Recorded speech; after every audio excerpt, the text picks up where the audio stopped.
25 ailə, 75 nəfər. Qarabağ və Şərqi Zəngəzura doğma sakinləri ilə birgə baharın nəfəsi qayıdır. 30 ildən çoxdur ki, gözü yolda olan Ağdərənin Həsənrız kəndi bugün yenidən köç karvanını qarşılayıb. Yadda qalan məqamları isə əməkdaşlarımız lentə alıblar.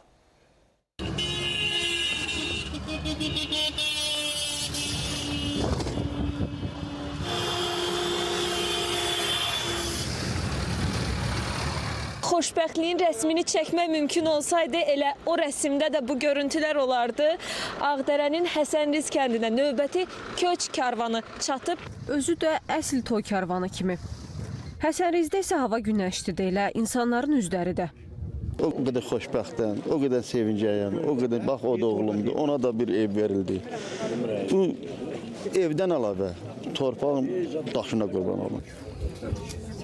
Daşı ilə, torpağı ilə sevdikləri yurda qayıtdılar. 25 ailə, 75 nəfər bayraqlara bürünərək qarşılayır bugünü. Novruz bayramı ərəfəsində öz doğma yurdunuza, evinizə qayıdırsınız, açarınızı götürmüsünüz. Nə hiss edirsiniz? Bayram üstünə bayram demək olar. Böyük hissli, böyük sevinç dolu coşqu ilə qayıtdıq öz yurdumuza, yuvamıza. Allah bütün keçmiş məcburi köçkünlərə gözəl evlərdən nəsib etsin. Hisslərimi bölüşə bilmirəm ki, deyəm ki, sevinirəm ki, öz yerimizə, öz yurdumuza.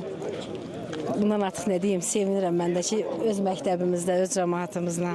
Darıxmarsan buralarda? Yox. Danışmışdı heç valideynlərin sənə bura haqqında? Hə. Nə demişdilər? Buranın çox gözəl yer olduğunu söyləmişdilər. Demişdilər ki, bura çox gözəl yerdir.